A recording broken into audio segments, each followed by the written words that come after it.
Hi hello friends, ಇವತ್ತು ನಾನು ಸ್ಪೆಷಲಾಗಿ ಕ್ವಿಕ್ಕಾಗಿ mutton fry ಮಾಡಿ ತೋರಿಸ್ತಾ ಇದ್ದೀನಿ. ಹಾಗಾದರೆ ಬನ್ನಿ ಹೇಗೆ ಮಾಡೋದು ಅಂತ ಒಂದ್ಸಲ ನೋಡ್ಕೊಂಬರೋಣ.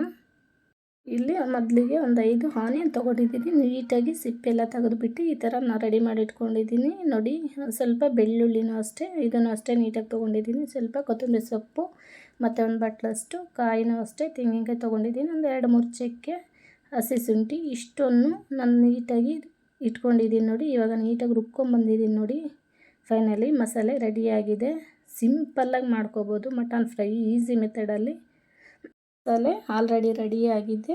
ನೋಡಿ, ಇವಾಗ ಸ್ಟವ್ ಮೇಲೆ ಒಂದು ಪಾತ್ರೆ ಇಟ್ಬಿಟ್ಟು ಮಟನ್ನು 1 kg ಮಟನ್ ತೊಗೊಂಡಿದ್ದೀನಿ ನಾನು. ಇದನ್ನು ಅಷ್ಟೇ ನೀಟಾಗಿ ವಾಶ್ ಮಾಡಿಕೊಂಡು ತೊಗೊಂಡಿದ್ದೀನಿ. ಇವಾಗ ಮಟನ್ನ ಹಾಕ್ತಾಯಿದ್ದೀನಿ. ನೋಡಿ, ಇವಾಗ ಹಾಕಿಬಿಟ್ಟು ಆಯಿಲ್ ಹಾಕ್ಕೊತಾ ಇದ್ದೀನಿ. ನೋಡಿ, ಎಷ್ಟು ಬೇಕೋ ಅಷ್ಟು ಹಾಕ್ಕೊಳ್ಳಿ, ಆಯಿಲ್ ನೋಡ್ಕೊಂಡು ಹಾಕ್ಕೊಳ್ಳಿ.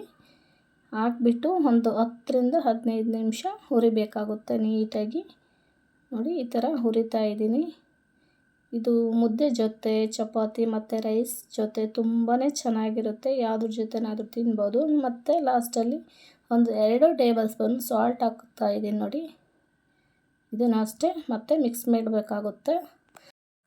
ನೋಡಿ, ಮಿಕ್ಸ್ ಮಾಡ್ತಾಯಿದ್ದೀನಿ. ಮಿಕ್ಸ್ ಮಾಡಿ ನೀಟಾಗಿ ಒಂದು ಪ್ಲೇಟ್ ಮುಚ್ಚಬೇಕಾಗುತ್ತೆ. ಒಂದು 10 ನಿಮಿಷ ಮೀಡಿಯಮ್ ಫ್ಲೇಮಲ್ಲಿ ಬೇಯಬೇಕಾಗುತ್ತೆ.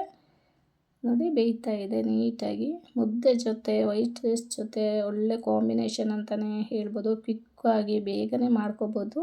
ಒಂದು 10 ನಿಮಿಷ ಮುಚ್ಚಿದೆ. ನೋಡಿ, ಆಲ್ರೆಡಿ ಆಗಿದೆ.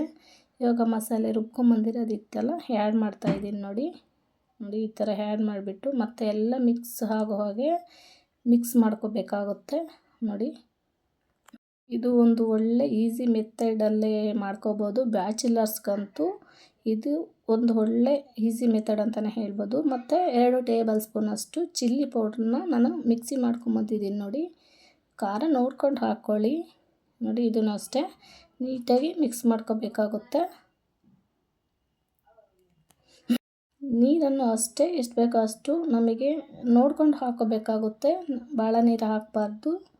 ನೋಡಿ, ಇದು ಖಾರ ರುಬ್ಕೊಂಬಂದಿರೋದಿತ್ತಲ್ಲ, ಅದೇ ನೀರನ್ನ ಆ್ಯಡ್ ಮಾಡ್ತಾಯಿದ್ದೀನಿ ನಾನು. ಇವಾಗ ಮಿಕ್ಸ್ ಮಾಡ್ಕೊಳ್ಳೋಣ. ಮತ್ತು ಲಾಸ್ಟಲ್ಲಿ ಒಂದು 2 ಟೇಬಲ್ ಸ್ಪೂನ್ ಗರಂ ಮಸಾಲ ಹಾಕ್ತಾಯಿದ್ದೀನಿ. ಒಂದು 1/4 ಟೀ ಸ್ಪೂನ್ ಅರಿಶಿನ ಹಾಕ್ತಾಯಿದ್ದೀನಿ. ನೋಡಿ, ಈ ಥರ ಮಿಕ್ಸ್ ಮಾಡಿಕೊಂಡು ಮತ್ತೆ ಒಂದು ಪ್ಲೇಟ್ ಮುಚ್ಚಿಬಿಟ್ರೆ ಒಂದು 10 ನಿಮಿಷ ರೆಡಿ ಆಗುತ್ತೆ. ನೋಡಿ, ಫೈನಲ್ ತುಂಬ ಟೇಸ್ಟಿಯಾಗಿರುತ್ತೆ. ನೀವು ಇದೇ ಮೆಥಡಲ್ಲಿ ಒಂದ್ಸಲ ಮಾಡಿ ಫ್ರೆಂಡ್ಸ್, ಹೇಗಿರುತ್ತೆ ಅಂತ ಒಂದ್ಸಲ ಹೇಳಿ. ನೋಡಿ, ರೆಡಿಯಾಗಿದೆ. ಒಂದು 5 ನಿಮಿಷ ಮುಚ್ಚಿಬಿಡೋಣ. ಈಗ ಆಗಿದೆ ನೋಡಿ, ಫೈನಲಿ ರೆಡಿಯಾಗಿದೆ. ಬನ್ನಿ ಸರ್ವ್ ಮಾಡೋಣ, ಹೇಗಿದೆ ಅಂತ ನೋಡ್ಕೊಂಬರೋಣ. ಬಿಸಿ ಬಿಸಿ ರೈಸ್ ಜೊತೆ, ಚಪಾತಿ ಜೊತೆ, ಮುದ್ದೆ ಜೊತೆ ಒಳ್ಳೆ ಕಾಂಬಿನೇಷನ್ ಅಂತಲೇ ಹೇಳ್ಬೋದು. ನೋಡಿ, ಸರ್ವ್ ಮಾಡ್ತಾಯಿದ್ದೀನಿ. ಹೇಗಿದೆ ಅಂತ ನನ್ನ ಲೈವ್ ವಿಡಿಯೋ ಇಷ್ಟ ಆದರೆ ಫಾಲೋ ಮಾಡಿ. ಹಾಗೆ ಹೇಗಿದೆ ಅಂತ ಕಮೆಂಟ್ ಮುಖಾಂತರ ತಿಳಿಸಿ ಫ್ರೆಂಡ್ಸ್. ನೋಡಿ, ಫೈನಲಿ ರೆಡಿಯಾಗಿದೆ. ಇದೇ ಥರ ಮಾಡ್ಕೊಂಡು ತಿಂದರೆ ತುಂಬ ಟೇಸ್ಟಿಯಾಗಿರುತ್ತೆ. ಹಾಗೆ ನಾನು ಮಾಡಿರೋದಂಥ ವಿಡಿಯೋ ಇಷ್ಟ ಆದರೆ ಹಾಗೆ ಲೈಕ್ ಮಾಡಿ, ಶೇರ್ ಮಾಡಿ, ಹಾಗೆ ಸಬ್ಸ್ಕ್ರೈಬ್ ಮಾಡ್ಕೊಳ್ಳಿ. ಹೇಗಿದೆ ಅಂತ ಕಮೆಂಟ್ ಮುಖಾಂತರ ತಿಳಿಸಿ ಫ್ರೆಂಡ್ಸ್. ಮತ್ತೆ ಇನ್ನೊಂದು ವಿಡಿಯೋದಲ್ಲಿ ಸಿಗೋಣ. ಓಕೆ, ಬಾಯ್.